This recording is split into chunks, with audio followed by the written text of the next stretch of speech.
All right, today we're going to dive into a book that honestly has been a total game changer for understanding trauma. We're talking about Dr. Bessel van der Kolk's The Body Keeps the Score. This book completely flipped the script on how we think about healing from really tough, overwhelming experiences. So yeah, let's get right into it.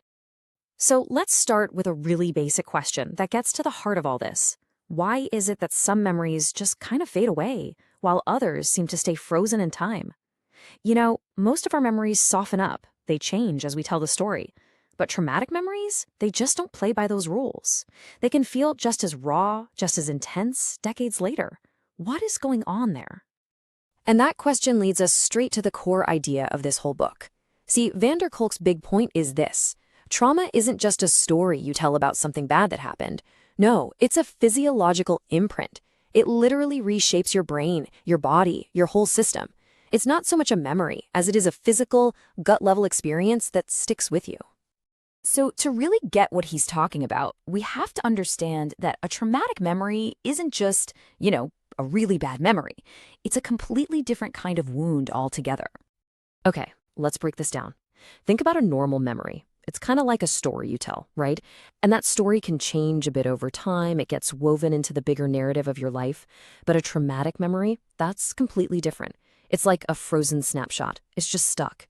There's this amazing example from the Grant study. They followed World War II vets for over 40 years. For most of them, their war stories softened. They became part of their life story. But for the vets with PTSD, their traumatic memories were, they were basically identical, almost 50 years later. They weren't stories. They were these raw, sensory imprints, totally stuck in time. And that's exactly why we call them flashbacks, not just memories. It's not a story with a beginning, middle, and end. It's these intrusive sensory fragments of the event just popping up. The sounds, the sights, the physical feelings. It's your body literally reliving it. As one person in the book put it, you never know when you'll be assaulted by them again. It really drives home the point that for someone with trauma, the past isn't really in the past at all. So, let's get into the nitty-gritty. What's actually happening inside the brain? How does trauma physically hijack the way our brain is supposed to work? Van der Kolk has this brilliant metaphor that makes this so easy to understand. Imagine your brain has two main parts. You've got the smoke detector. That's your emotional brain, the limbic system. It's super fast, super reactive, and its only job is survival. It just screams, danger! Then you have the watchtower. That's your rational brain. Up in the frontal lobes, it's slower, more thoughtful. It's the part that hears the smoke alarm, looks out the window, and calmly goes, oh, don't worry, it's just the neighbor's barbecue. We're totally fine. But here's what happens in trauma. That connection between the two, it gets severed. The watchtower basically goes offline, and the smoke detector, it gets stuck in the on position. It's just screaming, danger, danger, danger all the time, even when there's absolutely no threat. And that right there is the root of things like hypervigilance and that constant feeling of being on edge. And this creates this huge internal battle. There's this quote from van der Kolk's teacher, Elvin Semrad, that just nails it. Think about it. When your body is screaming danger, but your conscious mind is looking around saying, but I'm safe, you're basically at war with yourself. All that suffering comes from trying to square those two completely different signals. And the consequences of this hijacked brain, they're just devastating. You get things like emotional numbing, where people feel totally disconnected, like they're living behind a wall of glass. You see a loss of imagination because the brain is so busy replaying the past, it literally can't imagine a different future. I mean, think about those vets who looked at random ink blots and could only see war scenes. And then there's this constant replaying of the past, where you start to see the old trauma everywhere in every new situation. Okay, but this whole thing isn't just happening in our heads, right? The body itself is a huge part of the story. So let's shift gears and talk about how the body remembers. So our bodies have this built-in energy management system. Think of it like a car. You've got an accelerator, that's your sympathetic nervous system. It revs you up, prepares you for action, fight or flight. It even gets activated just by breathing in. Then you've got the brake, the parasympathetic system. It slows you down, helps you rest, and feel safe. Breathing out helps with that. Now, what trauma does is it basically slams the accelerator to the floor and cuts the brake lines. It just leaves your body stuck in high gear, constantly on alert. And here's the kicker. This physical state of high alert, it operates totally on its own, separate from your conscious thoughts. Your body can literally forget how to tell the difference between danger and safety. So that imprint of the past, it's not just a thought, it's baked into your very physiology.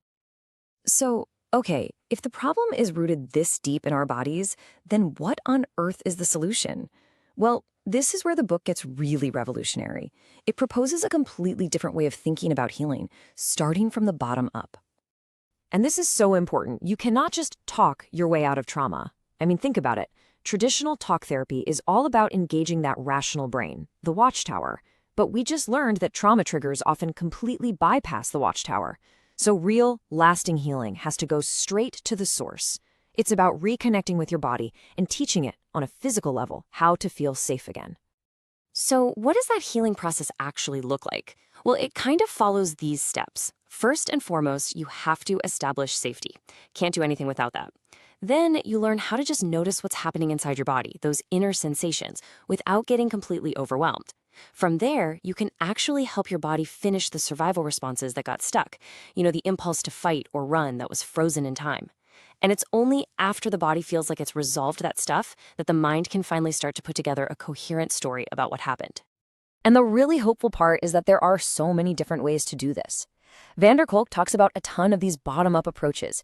You've got things like yoga, mindfulness, EMDR for processing memories, different somatic therapies, even things like theater and movement. The point is, there's no one-size-fits-all solution. The key is just finding what helps you restore that feeling of being in charge and safe in your own body again. Because at the end of the day, this journey isn't just about dealing with the past. It's about something much bigger. It's about reclaiming yourself right here in the present. And the master skill for this whole journey? It's something called interoception. It sounds fancy, but it's really simple. It's just the ability to notice what's happening on the inside, your heartbeat, your breath, that knot in your stomach. And what the neuroscience tells us is that this is literally the only way we can consciously get in touch with and actually influence our emotional brain. It's the master key to regulating yourself. The book just says it so perfectly. The only way we can change the way we feel is by becoming aware of our inner experience. I mean, that's it, right? You can't just think your way into feeling better, you have to feel your way into it. Once you become aware of what's going on inside, and you learn to kind of befriend it instead of fighting it, that's when you actually get the power to change it. So the big, empowering takeaway here is this. Healing isn't about trying to erase the past. That's impossible. It's about integration. It's about making that traumatic event just one part of your story, instead of letting it be the entire story. And you do that by taking back ownership of your own body and your own life, right here and right now. And that really leaves us with one final question to think about. We live in a world that's constantly telling us to just ignore what our bodies are saying, to push through the pain.